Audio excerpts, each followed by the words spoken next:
Средношколците со просек 3,66 ја завршија јунската државна матура за сите три типа матурски испити. Паралелно со тоа, Министерката за образование и наука Весна Јаневска соопшти дека не очекува нов демографски удар во септември. Во училишните клупи ќе недостасуваат најмалку 3000 првачиња. Некаде околу 4900 првачиња помалку од лани до оваа година. Колку и да се запишат, уште две да се запишат, ќе бидеме со најмалку со 3000 првачиња помалку. Тој тренд го очекуваме и следната година, што е поразително за оваа земја.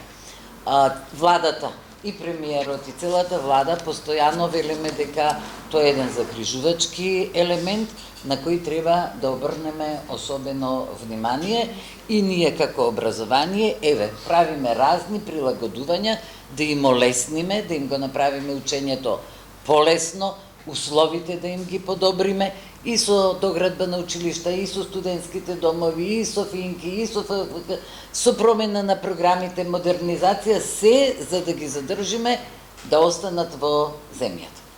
Министерката Јаневска потенцираше дека е задоволна од постигнатиот успех, посочувајќи дека резултатот е речиси на исто ниво како и минатогодишниот просек од 3,69, а е подобар во однос на 2024 година кога просекот бил 3,26. Од Државниот испитен центар велат дека оваа година вкупно се пријавиле 14.587 ученици, од кои на тестирање не се појавиле 348. И оваа година бил присутен обидот за препишување, но дека се соочиле со реперкурси, па сега ќе мораат да преполагаат, а не е исклучена и веројатноста дека била применета и вештачката интелигенција кај учениците, но сепак тоа било санкционирано од страна на Државниот испитен центар. Ние знаеме дека децата имаат по 2, по 3 телефони, еден оставаат другиот, така? Меѓутоа, сето тоа после тоа лесно се открива. Затоа сакам да знаат сите дека не може на тој начин да се користат. Подобро 5 реда да ги напишат со тоа што тие го знаат и го размислуваат.